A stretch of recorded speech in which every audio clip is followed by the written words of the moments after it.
Hey guys, this video is in response to a question that came up on the forum, one of the forums today. And the question was, what software do you use to train your employees how to do a home inspection? And I thought that was a really interesting question. And for me, it seemed somewhat shocking. I've been using Scribeware for probably 20 years now in various different stages, or maybe 15 years.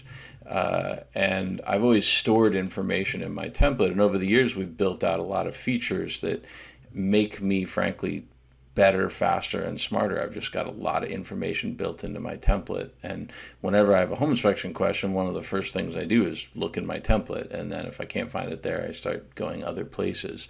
When I go to CE classes, I open up my template and I'm modifying it and adding information. And that becomes my dictionary, my encyclopedia, my library is all there.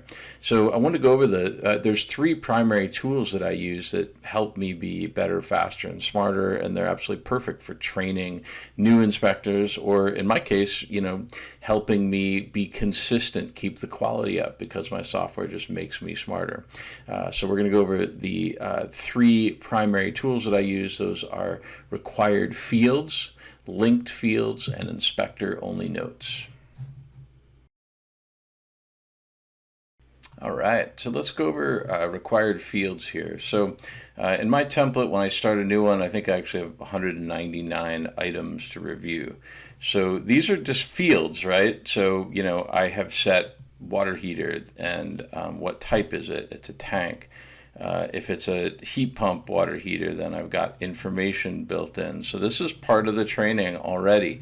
This would be me training my clients generally, but there's no reason this couldn't be used to train a new home inspector as well, of explaining how a heat pump water heater works. So I just linked a descriptive field to heat pump electric hybrid, and I get this comment. I've got illustrations that come with it.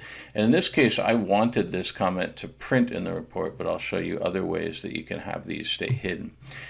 So the manufacturer, you could say it's an American or whatever.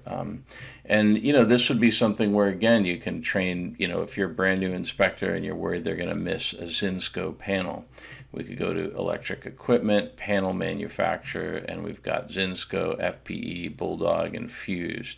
So as soon as by putting panel manufacturer in, if you set that as a required field, you're saying, okay, employee, tell me who made the panel. And if they can read the word Zinsco, and you could even make this Zinsco/Sylvania, right? You could try to make it more foolproof. I don't really need that in my template, but you can see that then you instantly get the comment. So these are ways that you can build knowledge into the template, and you're really just filling out required fields. If you want the inspector to put in a picture of a data tag, you've got that sitting right there, and then they can go and take a picture. I know it's not a data tag, but the size of the water heater, I've actually, because of some energy code stuff, it can be harder to get the smaller water heater or the larger water heaters unless you get high efficiency. So this is a whole link to a blog that helps explain that, and that just automatically pops up. As soon as the age of the water heater, 2009, that automatically gives me a comment that, hey, this water heater is likely close to the end of its life. We could do that. The energy source straps. So where I live on the West Coast, straps are required. As soon as I hit none found, it's just giving. Again, talking about training employees, you can't make this any easier. Are there seismic restraints? None found. And the answer pops up. You don't even have to do anything else except maybe take a picture of it. So these are examples of what we're using are required fields.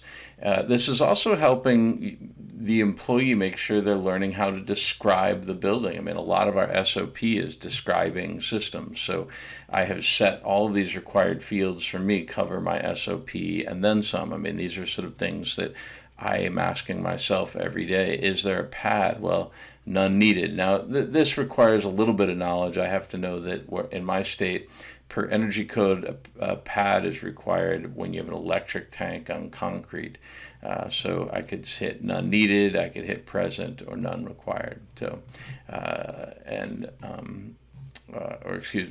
none noted / required. And so then that brings up a repair comment, and it's got an illustration in it. So again, pretty easy to train people how to inspect a water heater, and you could build out every section of your template like this.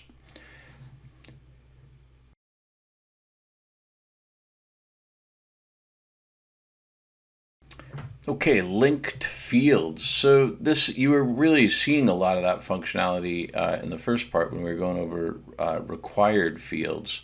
But you can link fields to a bunch of different stuff. So in this case here, they're required fields, and I could link that clearance to grade was non-standard and the siding is too close to the soils. So you can just build that stuff right in. It gets hard to mess that up.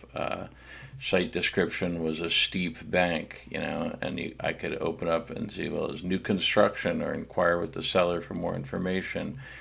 So, again, really spoon feeding the comments to myself here. But you can also link comments to inspector only notes. So that's what the difference here, these things you see up here that are in bold are designed to print in the report. Everything that I built here is for me to kind of help me remember things and to have quick access to stuff. So here's a clean catch basins, so I have a recommended maintenance comment, or monitor catch basins, that there's important catch basins here. So this is a combination of linked fields and inspector only notes that really help you start building a lot of knowledge into your template, and a lot of speed, frankly.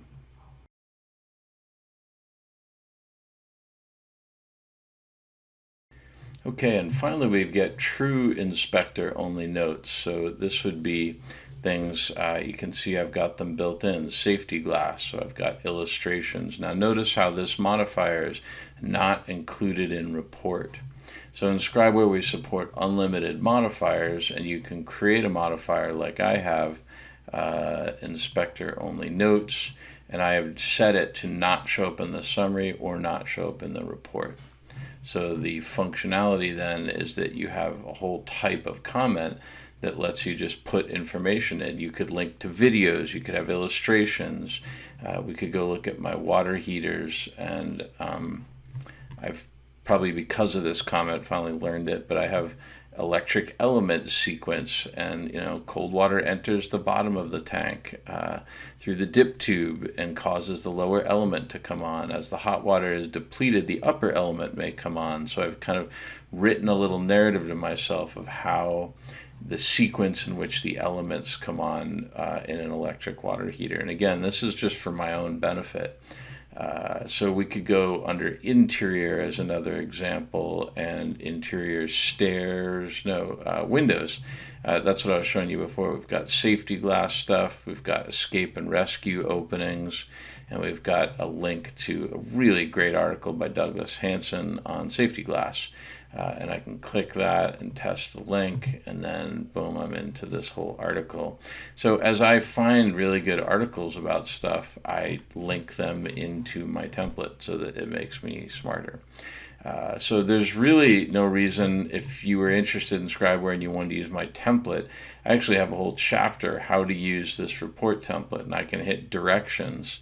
And this is like links to videos of how everything works. And this entire comment or chapter will never print in the report. So there's really no end to the amount of information you could build into your report template. You could build something like this that every inspector has, and then over time they could graduate. You could have a template that doesn't have this, so they could have the newbie template, and then eventually, this is something that you could delete. But I mean, in theory, you could have, I have a how to use this report template. You could build one for each chapter if you really wanted to. So anyway, I hope this helps. These are a bunch of tools I use. These tools truly, genuinely make me more profitable. I can do better inspections more quickly because of how much knowledge I've built into my template. So I hope this helps.